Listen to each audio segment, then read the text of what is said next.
Once upon a time, in a land far, far away, there was a young maiden named Mary. She was a senior in high school and loved being involved with church activities, often singing in the youth choir. One sunny spring morning, Mary gazed across the church lobby, seeing a new handsome young man attending church. Who could this be, she thought to herself. Seeing him made church even more exciting. He was obviously a little older, but Mary would conveniently walk by and smile as she saw him, making sure she was noticed.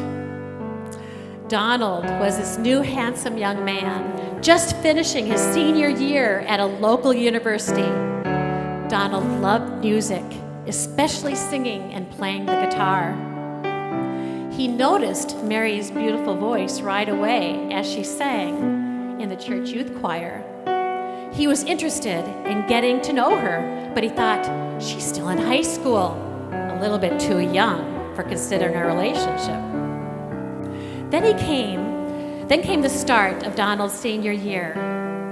As Mary happened to now be a freshman at the same university, she unexpectedly enters the cafeteria line, and there he is. Her heart starts to pound. She decided to at least say hi as she awkwardly blurted out, "Hello, Trinityite." Hello, Trinityite. The name of their church was Trinity. He said hi back, and they somehow effortlessly made their way to eat lunch together, despite Mary's awkwardness as she tried to delicately eat bean sprouts in her salad. They had a nice conversation, and Mary was definitely even more infatuated with Donald after that experience. And it was true for Donald as well. Days passed, and they looked forward to the hi and smile at church. And in the university hallway, neither knew that their lives were about to soon take a turn together. On a beautiful fall day with a crisp breeze in the air and newly colored tree leaves, the church had a bike trip for the college-age members. Donald and Mary attended and both biked 64 kilometers side by side. Other friends and ladies tried to spend time with Donald, but his attention was only on Mary, and likewise for Mary. Although tired and sore from the bike ride, their attraction was so strong, they spent and talked and walked 4 hours that same night together. They found that they had similar interests and talking was effortless. But Donald was unsure because he was from a pretty poor family. And from what other people told him of Mary, she got everything she wanted. He thought his doubts, but he didn't stop from asking her out on their first date. It was E.T., and they went out for dinner. That night was Mary's first kiss. They continued to date, and within 1 year, they knew they wanted to spend their lives together. The relationship was effortless, and they wanted to spend every moment together. Mary had planned to go on for more school after graduating, but Donald did not want to wait to get married until she was done with school. So Donald and Mary were wed the next year during Mary's mid-year break of her junior year. Donald had already graduated university and started a sales job, and they went on their honeymoon, and life was grand. Okay, you can pause the music just right now, Lee, because if this was a traditional Disney love story, how would it end? And they lived happily ever after, right? But you know what? A lot of love stories, that's where they end, don't they? Or they show the senior years, correct? Right? And so, where's the middle? They don't want to show that. Right? And so keep playing the music because we're going to keep the love story going, all right? The love story did not end for Mary and Donald. For their first 6 years of marriage, they lived very humbly and got through their education, his MBA, and started a new business in their garage, and her master's and PhD, happily in love. Then after 6 years of love, they had their first daughter, and then another daughter 3 years later. And if this were a movie, the scene would then go to another scene. And the scene would shift, showing you a glimpse of their lifestyle of love. On a sunny spring morning, their youngest daughter was picked up from church preschool when the teacher handed Mary a picture of mom and dad kissing with a vase of flowers on a table. The daughter apparently said to the teacher, having a smirky smile, "My mom and dad kiss." Then the scene of the movie moves to a future where the same daughter was later married and realized how her model of mom and dad's marriage was now her model for her and her husband's marriage. A love story that birthed a love story. Kind of cool. A love story and a love story, right? We don't see that too often in movies, do we? As years passed, Mary and Donald continued to be in love, even though multiple surgeries and health issues and family hardships. They moved together in life, making sure their love, their feeling of love, was protected with every decision as a priority, along with their love for God. They were best friends navigating the storms of life, two manning the ship as one. Then, 40 years after their first ET date, Mary was invited to speak at a Victory Marriage Weekend.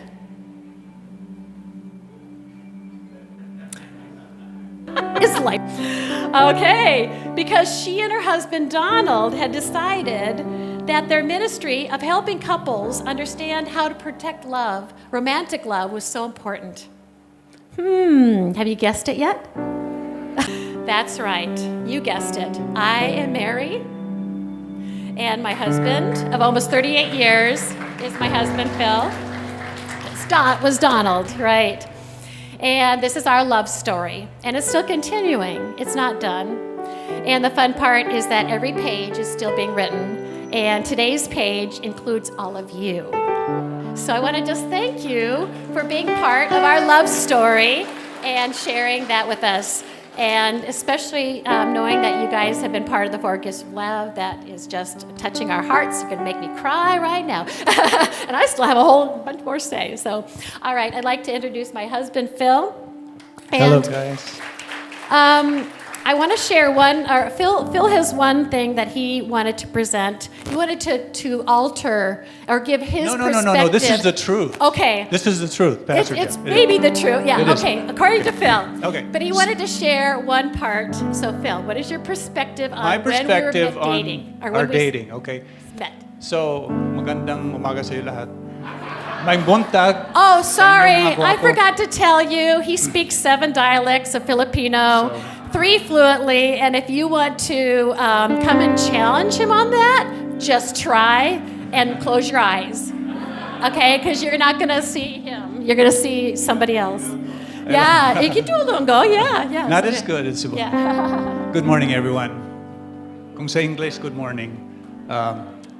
Just a couple things sa story. Taga-probinsya ko, Masbate. So, nangyari doon sa story, talaga, is we would go to same church, pero yung kotse ko, maganda, pula, aircon.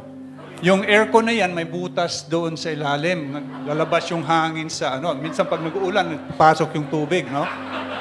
Alright, so the aircon was not because it had an aircon, it was because it was there. So, yes. So when I saw her singing, beautiful voice, I said, wow. But then, oh, this is high school group, right? And mayaman sila, taga-probinsya ako. So, pagpasok ko sa church, doon sa parking lot, doon sa dulo, pinapark ko yung kotse, right? I would park my car on the side because it was rusty and not waterproof. The water came in. So, and then, anyway, so that was my perspective. So, kung sa akin, hindi ko kaya siya, right? Not only that, pero high school, so college naman ako, hindi na mag-date ng high school. So that was kind of the beginning of it. I did not know that she was a senior and that she graduated. So the scene in the cafeteria was, I had a linear algebra calculus test that afternoon, okay? So I was there with 4 of my friends, guy friends, and we're supposed to be studying for this exam, right? So I'm walking through the cafeteria line. She comes up to me. Wow, okay? So, kumusta daw? So, pero hindi yun yung sinabi niya. She said, I want you now. That was, okay, write this down, everybody. What she said is, I want you now. Okay? That's right? Okay. So that's my interpretation I did. of it. So I'm walking down with the tray, and I passed by my 4 classmates, right? And they say, what are you doing? Oh, I'm going to have... No, you can't have... We have a test. You promised we're going to study. I said, well, no, I'm going to sit down with her. And the 3 guys were like, no, you have to study. And one guy was married. He said, go. Don't worry about studying. Just go. So it's like, okay. So that was the beginning of our relationship. And so what I want you to remember is that I want you now. Okay? And we'll review that tomorrow. What I want you now really means. Okay? But that is exactly how I interpreted it. Okay? So the question is, who wants to know what love is? Okay? My true love of my life will show you what true love is. Okay? Thank you. I thank you, Lee. Oh my gosh. My love story would not be very good if Lee wasn't in the background, right? Inspirational love story music. Salamat po. Thank you, Lee. All right. Well, again, we were here to be telling you about how to have an amazing love story. And maybe you already have one, but we're going to be having you learn some more that I'm just so excited. What has love got to do with it? It has everything. Spoiler alert. Love is a very important thing. And so what I'm going to do with you is I'm going to read a scripture. It's 1 John 4, 7 through 12. Because what is love? What is love? Right? You know, we're here to learn about love, have all these things about love, but what is love? What does it mean? What does it look like? And in this session, we're going to be trying to figure that out together. Here we go. 1 John 4, 7 through 12. Beloved, let us love one another. For love is from God, and whoever loves has been born of God and knows God. Anyone who does not love does not know God, because God is love. In this, the love of God was made manifest among us, that God sent his only Son into the world so that we might live through him. In this is love, not that we have loved God, but that he loved us and sent his Son to be the propitiation or return to favor for our sins. Beloved, if God so loved us, we also ought to love one another. No one has ever seen God. If we love one another, God abides in us, and his love is perfected in us. So, you guys all know what love is now? And you can all do it, right? What did that say? It says, God is love. Okay, God is love. Love is from God. Love one another. God loved us. If God is in us, we will love. If anyone does not love, does not know God. But still, what is love? What is it? How can we define it? And what does it look like? So, you guys now have an activity. I call it Let's Chat. We're going to be chatting together as a group. And what I'm going to have you do is at each table, you guys have this love calendar. Do you guys see this? By the way, totally recommend that you take a verse each day and pray with your spouse about one of the verses or the daily verse.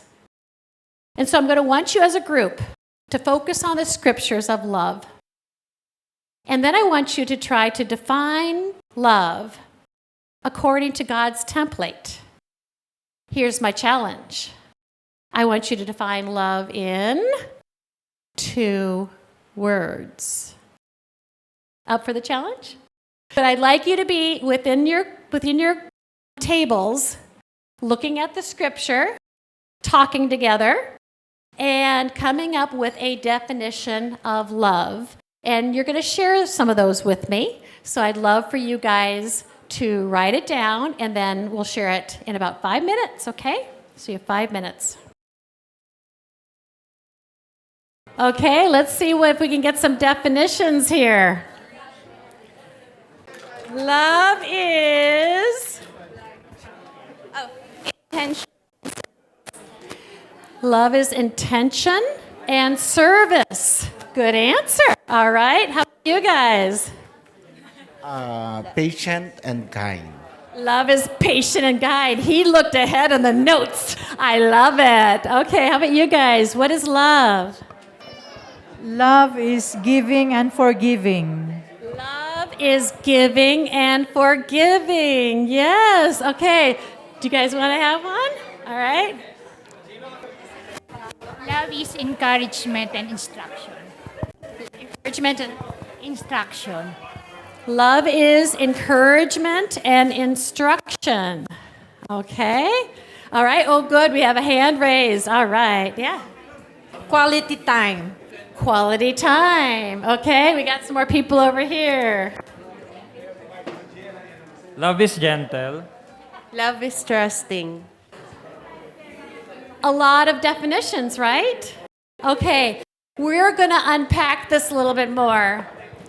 And there's one thing that I love to do is I like to take something that is like a word that we really don't know what it means, but we've read it in scripture, we've seen it in sermons, we think we understand it, but how many know how to do all those words you said?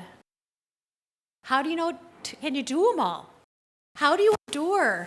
How do you, do time? How do you do all those things? And so as, again, a teacher, I like to take those words and I like to bring them down to our individual life. All right, so how many of you had this verse, 1 Corinthians 13, 4-5? Y'all know that verse? How many of you had it at your wedding? And let's read this together. Love is patient and kind. Love does not envy or boast. It is not arrogant or rude. It does not insist on its own way. It is not irritable or resentful. Does not rejoice in wrongdoing, but rejoices in the truth. Okay, again. All right, go home and do it. But how? How do we do that? And again, that's what we're going to be working on today. We're going to be looking at how to be doing some of this. So, what is love, though? It's to do what is patient, to do what is kind, and to be truthful. What? In love.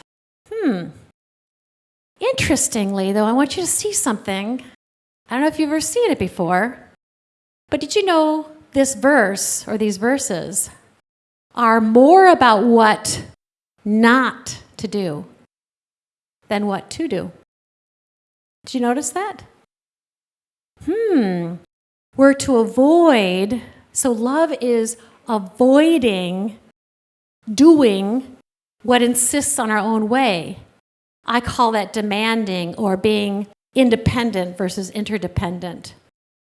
It's to avoid being arrogant or judgmental, I would call that, rude or annoying, resentful, doing wrong, maybe dishonest.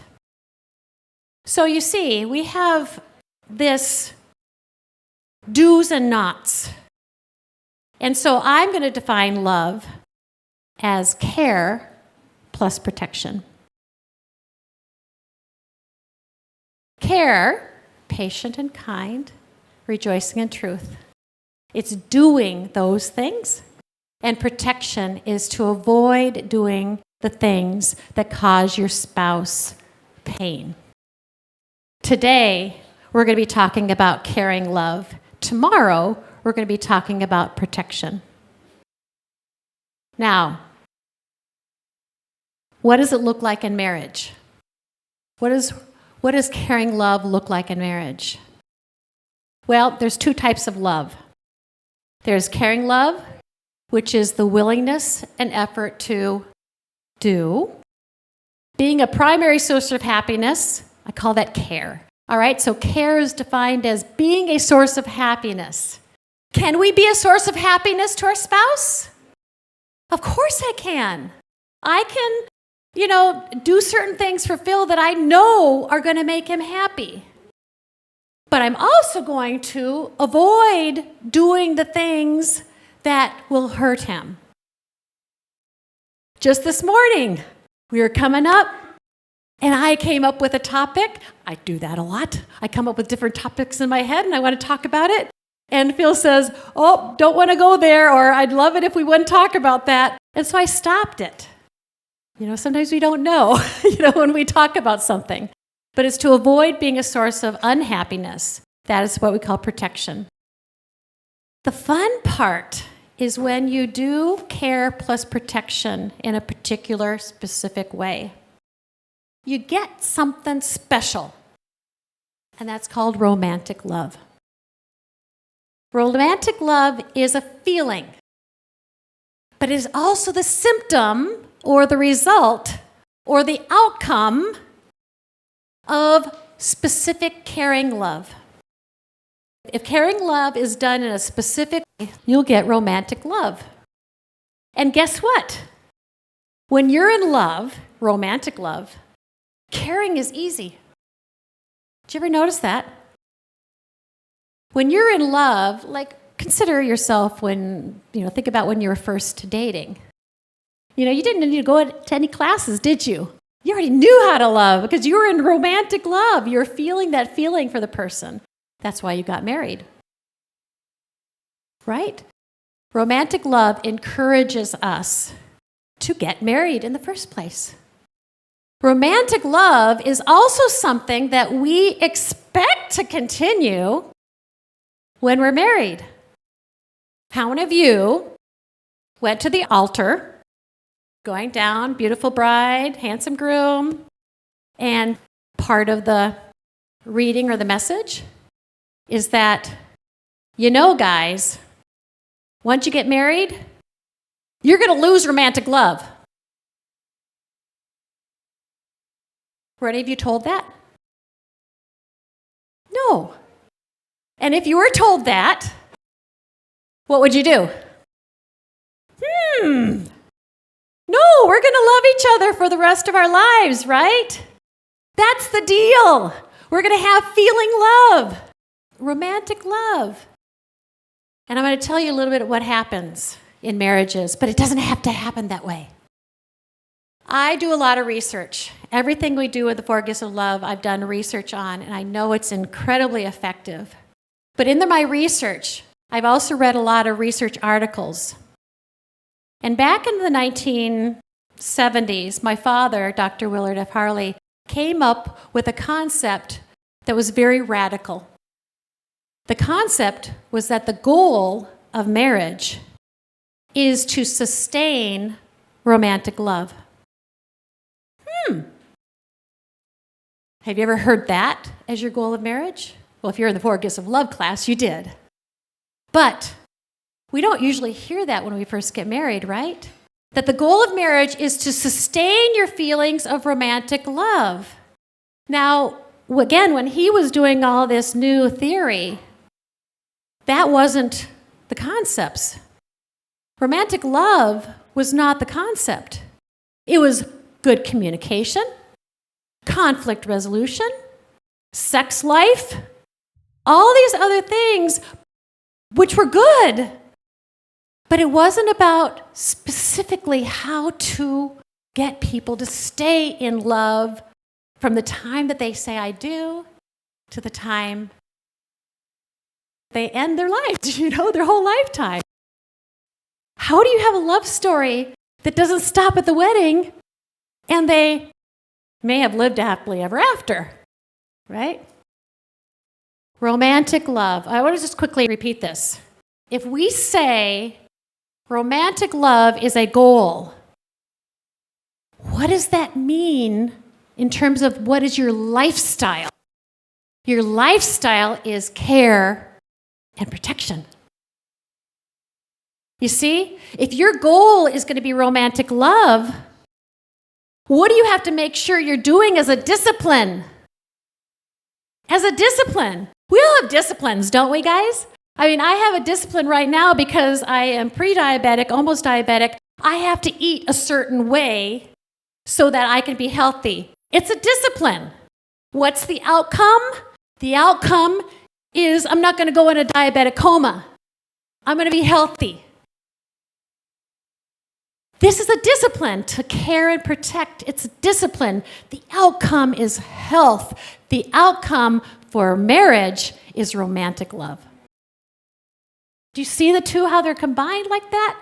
So, to me, it's not difficult to understand. It's an easy thing. We all need to have romantic love as a goal. The research is now finally backing up what my father and I have known for decades.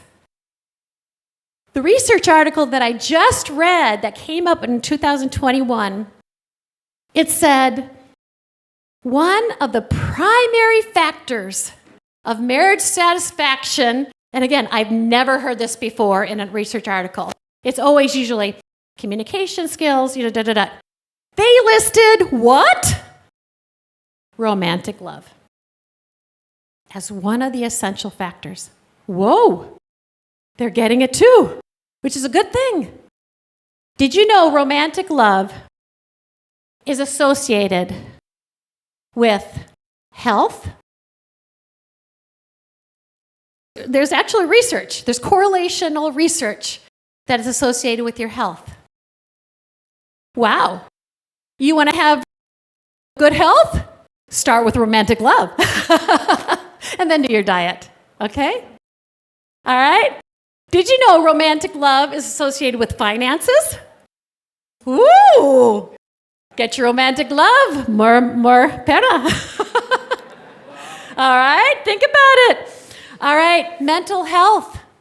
Romantic love is associated with mental health. Why?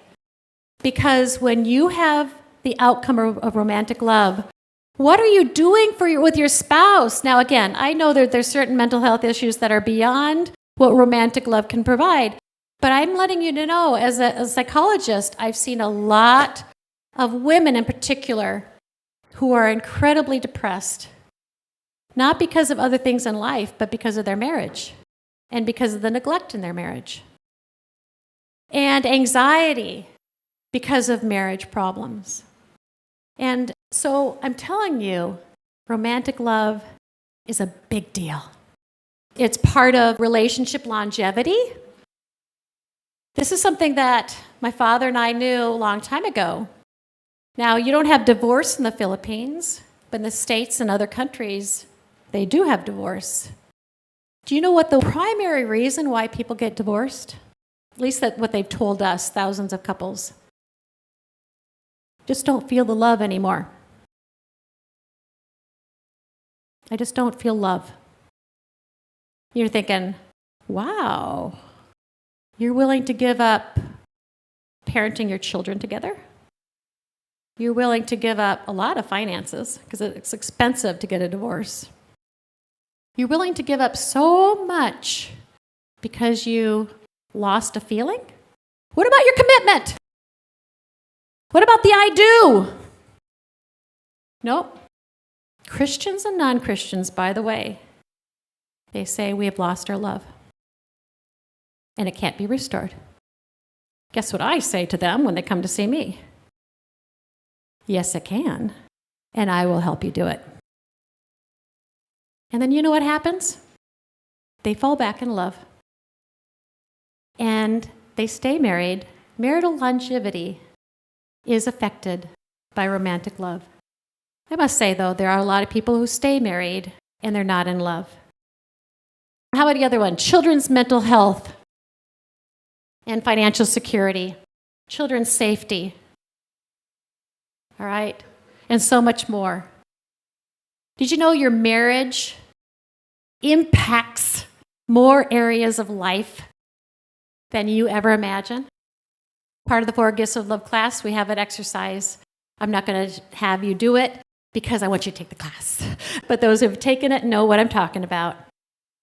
The goal of protecting your feeling romantic love in marriage is an important goal because it impacts these areas, impacts your legacy. It is intentional and deliberately made decisions that protect our feelings of romantic love. Phil and I have a love story, by the way, this love story, which is pretty amazing. It's not because we have good genetics or good models or we read a good book, but yet we did have the models, we did have that, but it took decisions. It took loving, care, protection, being a primary source of happiness, avoiding being a source of unhappiness on a daily, hourly basis. Like I said, even coming up to Tagaytay today, when I triggered a thought to talk about, and Phil said he didn't want to talk about it, or if I know it doesn't, I immediately make a decision. It is so ingrained in me to stop. Now, I got to tell you, sometimes I don't stop, and I have to come back, but it's ingrained, and it's become a habit, and that's something that is very important. So, y'all convinced? Romantic love, very important. How can it last a lifetime? To create a lifestyle of care, spouses must care by being willing and able to meet each other's intimate emotional needs. We're going to be talking about emotional needs in this afternoon's session. If meeting intimate emotional needs is a focus of care, the feeling of romantic love is created and sustained. Back in the 1970s, my father created what's called a love bank. We all have this love bank within us. It's the way our emotions keep track of the way people treat us. It's an emotional system. I can't tell it when to make deposits and when not to make deposits. When we associate someone with good feelings, love units are deposited. When we associate somebody with bad feelings, love units are withdrawn. The love bank. Positive balances attract us to the person. Negative balances repulse us, give us repulsion. I have this little graph to help you see it. So let me just take you along the path of a typical love story. A couple, they meet. They start doing things for each other that make them feel really good. All right? They're interested in wanting to know what the other person feels good. And then all of a sudden, they get to this point of romantic love. And then they say, oh, we want to get married now, right? We're in romantic love. It's going to last forever. Then what happens after the honeymoon? Then you live 24/7 together. Then you have jobs. Then you have school. Then you have children. And all of a sudden, those things that you were once doing to make deposits are now going down. You understand that concept? So the deposits aren't regularly coming in. And I always say there's a service charge. So you may not be doing necessarily things to repulse the other person or to not protect, but there's a service charge called neglect. And so as the spouse goes away for work and they limit their time together to only maybe 1 hour a week versus the 15 hours that they once had per week before marriage, all of a sudden the love bank goes down. So the feeling, they're still married, but the feeling goes down to a like, and then it goes to a dislike. And believe you me, matter of fact, most of the people that I work with, they're not only hate, but they're contempt. They're numb. They're numb. Numb is worse, by the way, than hate. What's also important to know is that as couples or as a spouse goes down, what's interesting is that middle section, a lot of people don't understand that is actually conflict. You're actually going to get more conflict during that middle section. So as couples are starting to repair their marriage, they have to be even more careful about protecting what comes out of their mouth and what they do, because they're going to start getting a little hopeful. And you know, when we start having bonding, we think we can express our true feelings more, right? But it might come out as behaviors that hurt the other person. So actually, when I work with a couple who were once bahala ka na, they then actually think that they're getting worse because they're starting to be upset with each other more. And I go, no, that's an improvement. Before, you didn't care. Now you feel conflict. That is improvement. And we got to keep going with the care and the protection to get you to that romantic love. It's that simple on paper, hard to do though when you have those feelings. But once you're in romantic love, a lot of this stuff is easier for sure. All right, romantic love threshold. When it's breached, it's a special kind of attraction.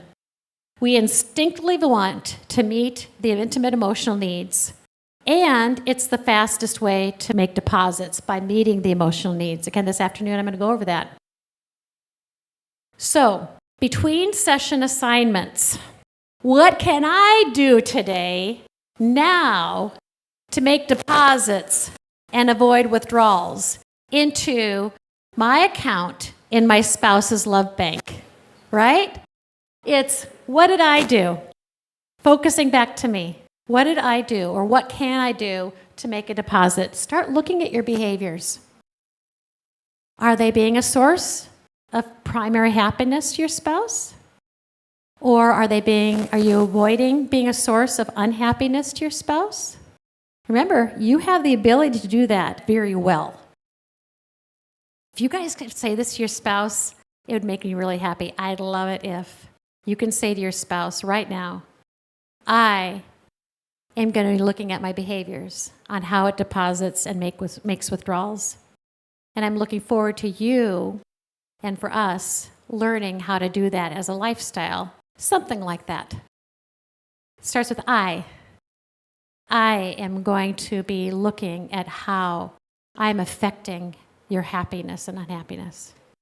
You see? If each one of you said that at least to each other, to say starting now, or I'm going to continue, but I'm going to start looking at what I do to make deposits and avoid withdrawals. That's all I want from you right now. And then on the second session, we're going to be doing a little bit more skill building on how to make deposits, especially. A lot of people, they don't know how to sustain romantic love. They don't know how to care. They don't know how to protect. And that's why I love teaching this. In the next session, You're going to get the how. The how is very important. The willingness and effort to put into the specific way to care, specific way to protect. And then what I say is, if you get that, you're going to get a bonus. It's not just going to be a marriage. It's going to be a marriage with the feeling of happiness and romantic love.